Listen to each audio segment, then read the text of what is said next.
kataba nasa'a. Siapa sangka Bupati Buton ke-7 yang menjabat 10 tahun ini, sering tidur di masjid bersama komunitasnya. Alhamdulillah kami malam ini sudah berada pada malam ke-39 di Masjid Al-Amin.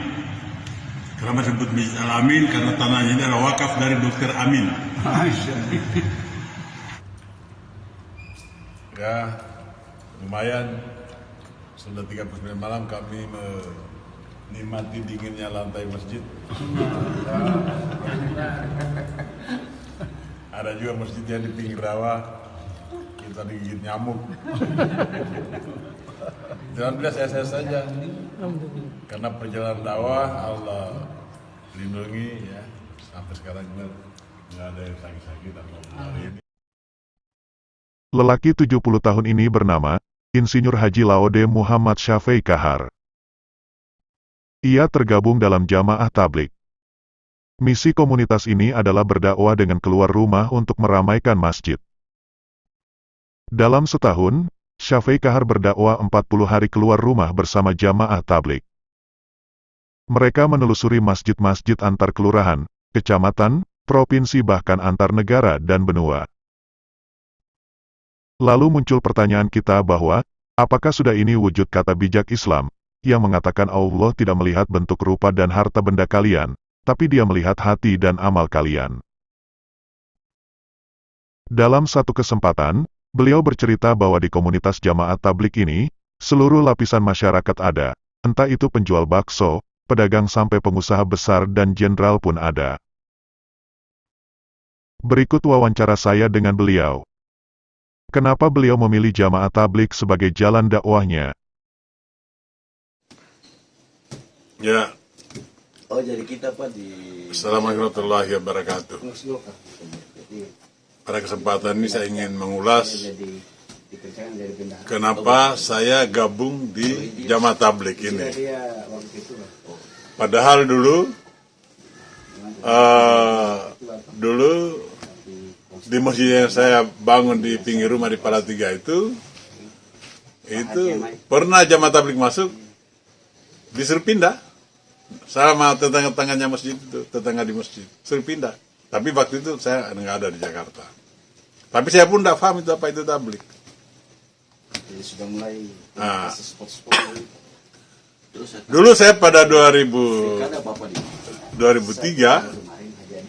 pernah dapat kesempatan ceramah di Masjid Raya Kota Bau-Bau.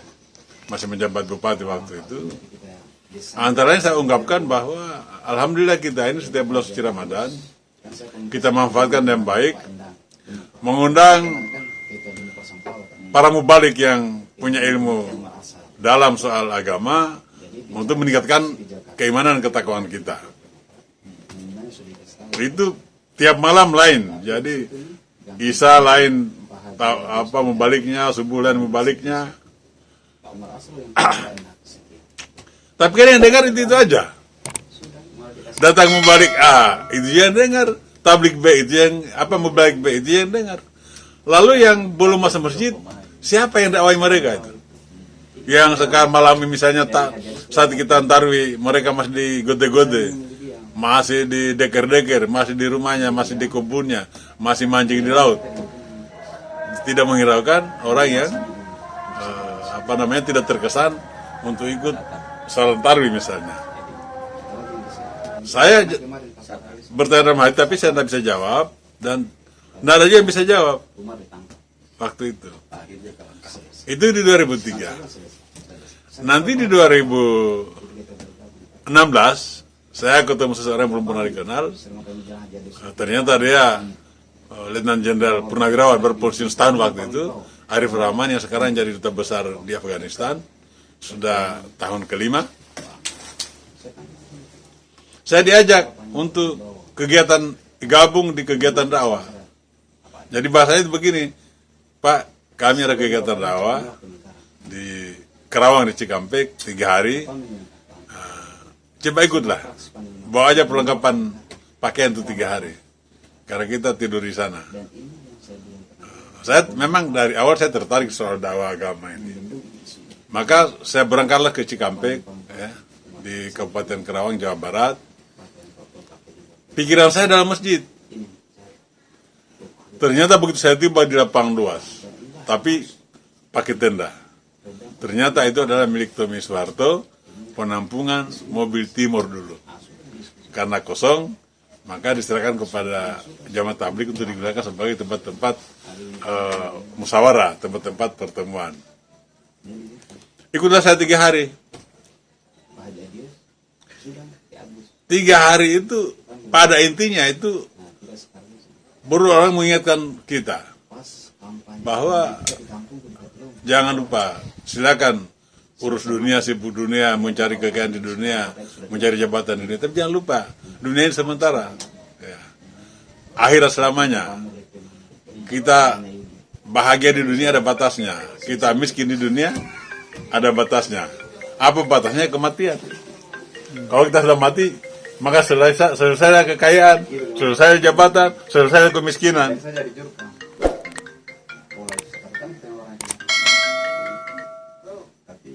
Nah, tapi di akhirat adalah kehidupan selamanya. Nah, jadi untuk itu jangan hanya kita memikirkan masa depan di dunia yang pendek, tapi kita pikir ya masa depan akhirat yang selamanya, yang panjang begitu. Harus ada kita bawa bekal. Di sana apa bekalnya adalah amalan ketaatan kepada Allah dan menjauhi larangannya. Itu dia penyamalan. Maka dari situ saya simpulkan, oh ternyata yang saya pertanyakan dulu tahun 2003 mereka ini yang melanjutkan kerja Nabi, ya, kerja Rasul, dari rumah ke rumah, dari desa ke desa, dari negara ke negara, bahkan dari benua ke benua. Ya, contohnya di Buton yang bawa agama kan riwayatnya itu Syekh Abdul Wahid. Ada yang dari Syekh Abdul Wahid dari Buton? Pasti nggak ada, karena waktu di sini belum tahu agama Islam. Dan mereka datang sendiri. Itulah yang dilanjutkan kerja tabligh ini. Karena beda, kalau mau balik kan nanti diundang baru datang. Tapi kalau tabligh datang sendiri, dia biaya sendiri. Makan sendiri biayanya. Hanya memang karena ada programnya, sekaligus memamurkan masjid di kampung itu, mereka selalu minta izin untuk itikaf di masjid selama biasanya 3 hari per masjid. Nah.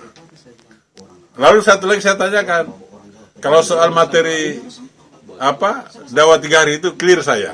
Ini bukan aliran, yang tanya saya aliran, bukan faham sesat, tapi ini semua ada dasarnya dan melanjutkan kerja Nabi. Bahkan kalau kita pelajari dalam itu banyak adab yang sama dengan adab di Buton ini. Misalnya adab istinja, adab bertamu, ya, adab makan, itu sama. Kan istinja kan karena dasarnya dari agama Islam. Maka ada yang saya tanyakan, Bapak maaf, saya baru kali ini ikut tabligh ini, ya, kegiatan ini.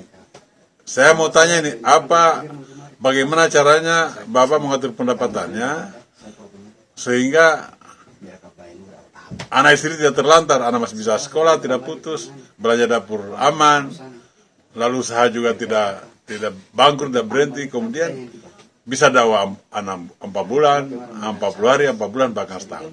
Gimana cara mengaturnya itu?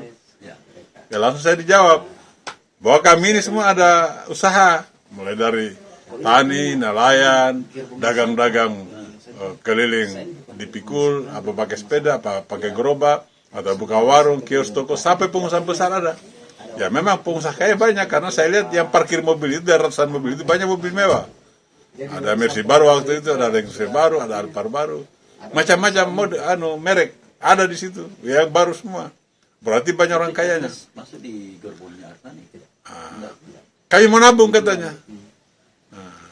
Sebelum tabungan cukup, maka kami hanya memamurkan masjid di kampung atau dakwahnya di dekat-dekat kampung. Setelah tabungan cukup, musyawarah dengan istri anak bahwa ini tabungan sudah cukup, ini kita bagi 3, sepertiga untuk biaya rumah tangga termasuk biaya anak sekolah, sepertiga untuk tambahan modal usaha biar saja bisa berkembang, sepertiga Bapak pakai dakwah hur fisabilillah, artinya di jalan Allah. Maka begitu saya dengar perintah itu, saya langsung jabat tangan. Bahkan ada satu lagi yang yang menarik saya, bahwa di tablik ini tidak menyalahkan kelompok lain, ya. Tidak membahas berbeda. Misalnya kan kita banyak kajian-kajian dakwah, misalnya oleh Wahdah, Salafi, apalagi HTI.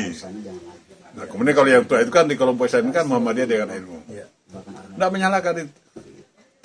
Di tablik ini tidak memperhatikan soal kunut dan tidak kunut, soal wirid atau tidak wirid, soal imam selesai ada salaman atau tidak salaman, itu tidak dipersoalkan. Yang penting rukun salatnya itu kita sama dari niat sampai salam. Tapi kalau sudah beda di antara itu, kita lihat dulu ini ajaran contoh kemana ini. Kalau yang contoh Rasulullah jelas dari salam sampai dari niat takbiratul ihram kemudian salam. Selama itu sama, mari kita sama-sama. Misalnya mereka imam, tablik dia mamu di belakang begitu. Nah, jadi kita tidak saling menjelekan kan, karena kan masing-masing punya ulama. Nah, kita ada ulama kita, ulama tablik, ada juga ulamanya Wadah, ada ulamanya Salafi, ada ulamanya HT, semua ada ulamanya.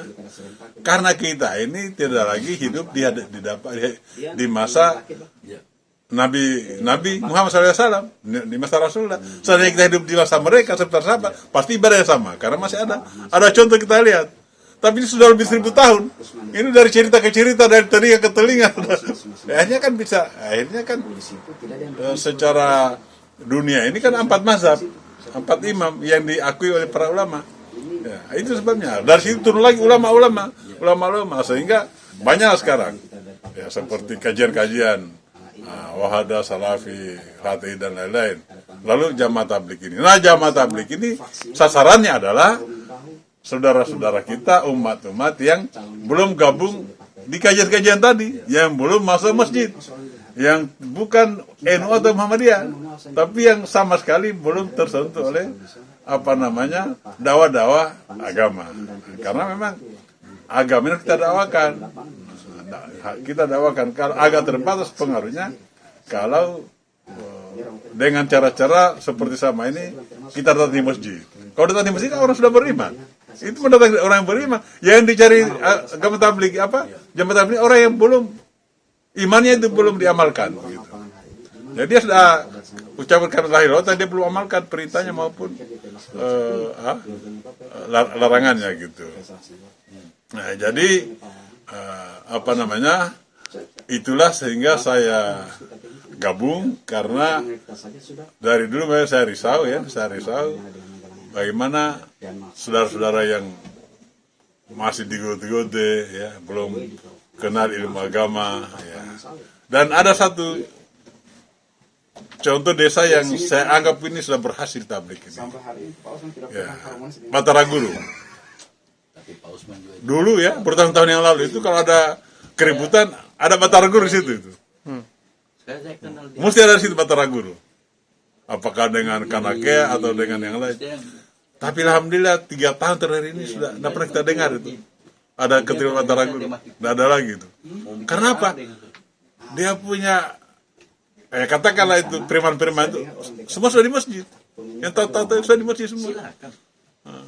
Karena pakai tato tidak apa-apa ke masjid, hanya kalau sama masjid jamin ditambah tatonya gitu. Nah, itu arahan kayak itu. Silakan. Yang penting sudah kita gembira, kita bersyukur. Kalau dari tidak kenal mengamalkan agama menjadi mengamalkan agama, karena mengamalkan agama akan memperbaiki semua kehidupan, termasuk keamanan dan ketertiban. Dan itulah sebenarnya kenapa saya gabung di sini.